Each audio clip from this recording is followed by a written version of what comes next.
We're working on parts 3 and 4 today, like I mentioned. We have the part 2 homework due tonight. I'm pretty sure I went over everything I wanted to mention already for part 2, so I'm not going to add anything today, but if you have any questions about it still, just let me know. Other than that, we are going to finish up this module this week, and our next test is a week from today. So, what are we up to in parts 3 and 4? So in part 3, we are building some calculators that have to do with cost. Essentially, we're continuing where we left off with Sarah and Matt, and they think they can raise money for their bike project, and now they're going to go out and actually build this product, and they're considering one of 2 different options. They have a manufacturing option that is really expensive up front, but then it's really cheap to produce each unit after that. And then they also are looking at a manufacturing option that is the opposite. It's cheap up front, but then the per unit cost is a little bit greater.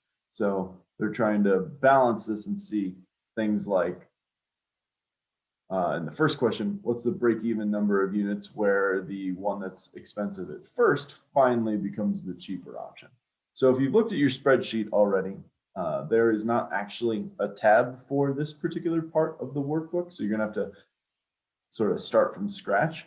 Thankfully, it's really not too bad, and this example right here just tells you exactly what you're going to be, at least an example of what your calculator is going to be able to do. You have a cell where you're going to be able to type in units. So like in this example, you're going to type in 100 units, and then your calculator will output 2 numbers.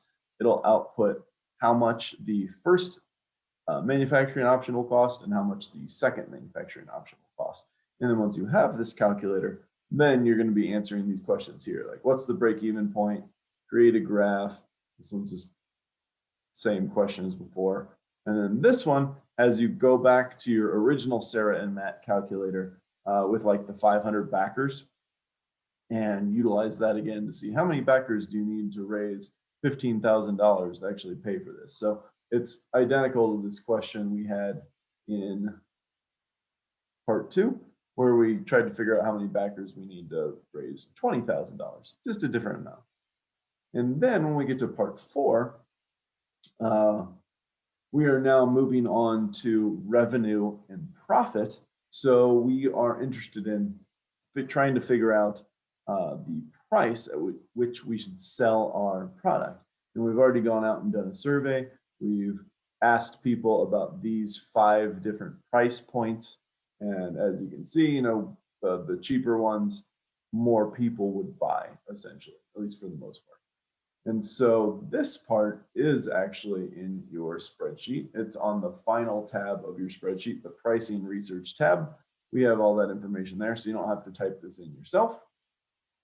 And then what you're going to be doing is typing in somewhere, like above or below, how many people are actually aware of the project. I think they give you like 100,000 to start with.